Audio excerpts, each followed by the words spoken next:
Book 1, Chapter 2, Part 1. After a frenzy of packing and a wild ride on the freeway, I arrived at the airport with just enough time to pick up my ticket and board the flight for Peru. As I walked into the plane's tail section and sat down in a window seat, fatigue swept over me. I thought about a nap, but when I stretched out and closed my eyes, I found I couldn't relax. I suddenly felt nervous and ambivalent about the trip. Was it crazy to depart with no preparation? Where would I go in Peru? To whom would I talk? The confidence I had experienced at the lake was quickly fading back into skepticism. Both the first insight and the idea of a cultural transformation again seemed fanciful and unrealistic. And as I thought about it, the concept of a second insight seemed just as unlikely. How could a new historical perspective institute our perception of these coincidences and keep them conscious in the public mind? I stretched out further and took a deep breath. Maybe it would be a useless trip, I concluded. Just a quick run to Peru and back. A waste of money and perhaps no real harm done. The plane jerked forward and taxied out on the runway. I closed my eyes and felt a mild dizziness as the big jet reached the critical speed and lifted into the thick cloud cover. When we reached cruising altitude, I finally relaxed and drifted into sleep. 30 or 40 minutes later, a stretch of turbulence woke me up and I decided to go to the restroom. As I made my way through the lounge area, I noticed a tall man with round glasses standing near the window talking to a flight attendant. He glanced at me briefly, then continued speaking. He had dark brown hair and appeared to be about 45 years old. For an instant I thought I recognized him, but after looking closely at his features, I concluded he was no one I knew. As I walked past, I could hear part of the conversation. "Thanks anyways. I just thought since you traveled to Peru so often that perhaps you have heard something about the manuscript." He turned away and walked towards the front of the plane. I was dumbstruck. Was he talking about the same manuscript? I walked into the restroom and tried to decide what to do. Part of me wanted to forget about it. Probably he was talking about something else, some other book. I returned to my seat and closed my eyes again, content to write off the whole incident, glad I didn't have to ask the man about what he meant. But as I sat there, I thought about the excitement I had felt at the lake. What if this man actually had the information about the manuscript? What might happen then? If I didn't inquire, I would never know. I wavered several more times in my mind, then finally stood up and walked towards the front of the plane, finding him about midway down the aisle. Directly behind him was an empty seat. I walked back and told an attendant I wanted to move, then gathered my things and took the seat. After a few minutes, I tapped him on the shoulder. "Excuse me, I heard you mention a manuscript. Were you speaking of the one found in Peru?" He looked at me surprised, then cautious. "Yes, I was," he said tentatively. I introduced myself and explained that a friend had been in Peru recently and had informed me of the manuscript's existence. He visibly relaxed and introduced himself as Wayne Dobson, an assistant professor of history from New York University. As we spoke, I noticed a look of irritation coming from the gentleman sitting next to me. He had leaned back in his seat and was attempting to sleep.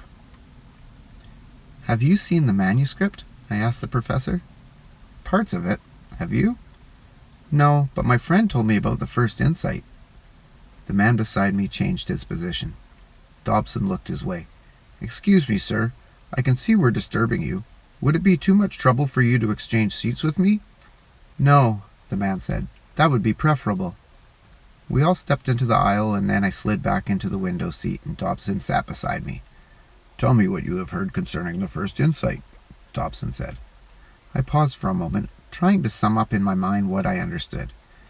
"I guess the first insight is an awareness into the mysterious occurrences that change one's life, the feeling that some other process is operating." I felt absurd as I said it. Dobson picked up on my discomfort. "What do you think of that insight?" "I don't know." "It doesn't quite fit with our modern-day common sense, does it? Wouldn't you feel better dismissing the whole idea and getting back to thinking about practical matters?" I laughed and nodded affirmatively. "Well, that's everyone's tendency. Even though we occasionally have the clear insight that something more is going on in life, our habitual way of thinking is to consider such ideas as unknowable and then to shrug off the awareness altogether. That is why the second insight is necessary. Once we see a historical background to our awareness, it seems more valid. I nodded. Then, as a historian, you think the manuscript's prediction of a global transformation is accurate? Yes. As a historian? Yes. But you have to look at history in the correct way. He took a deep breath. Believe me, I say this as one who has spent a lot of years studying and teaching history in the wrong way. I used to focus solely on the technological accomplishments of civilization and the great men who brought about this progress. What's wrong with that approach? Nothing, as far as it goes. But what's really important is the worldview at each historical period, what the people were feeling and thinking. It took me a long time to understand that. History is supposed to provide a knowledge of the longer context within which our lives take place. History is not just the evolution of technology, it is the evolution of thought. By understanding the reality of the people who came before us, we can see why we look at the world the way we do, and what our contribution is towards further progress. We can pinpoint where to come in, so to speak, in the longer development of civilization, and that gives us a sense of where we are going. The effect of the second insight is to provide exactly this kind of historical perspective, at least from the point of view of Western thought. It places the manuscript's predictions in a longer context that makes them seem not only plausible, but inevitable. I asked Dobson how many insights he had seen, and he told me only the first two. He had found them, he said, after a rumor about the manuscript prompted a short trip to Peru 3 weeks ago. Once I arrived in Peru, I met a couple of people who confirmed the manuscript's existence, yet seemed scared to death to talk much about it.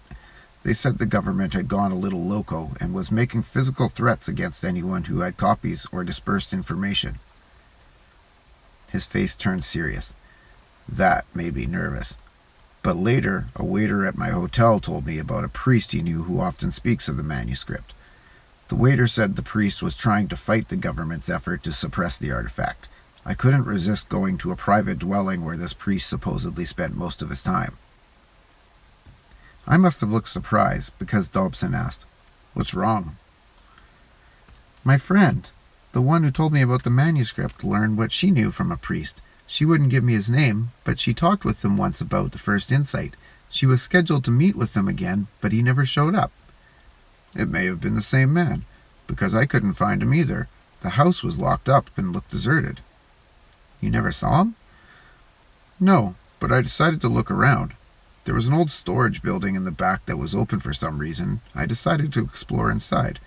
Behind some trash, under a loose board in the wall, I found translations of the first and second insights. He looked at me knowingly. You just happened to find them? Yes. Did you bring the insights with you on this trip? He shook his head. No, I decided to study them thoroughly and leave them with some colleagues. Could you give me a summary of the second insight? There was a long pause, then Dobson smiled and nodded.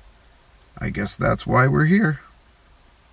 The second insight puts our current awareness into a longer historical perspective. After all, when the decade of the 90s is over, we'll be finishing up not only the 20th century, but a 1,000-year period of history as well. We'll be completing the entire second millennium. Before we in the West can understand where we are and what is going to occur next, we must understand what really happened during this current 1,000-year period. What does the manuscript say exactly? It says that at the close of the second millennium, that's now, we will be able to see the entire period of history as a whole, and we will identify a particular preoccupation that developed during the later half of this millennium, in what has been called the modern age. Our awareness of this coincidences today represent a kind of awakening from this preoccupation. What's the preoccupation? I asked. He gave me a mischievous smile. Are you ready to relive the millennium? Sure, tell me about it.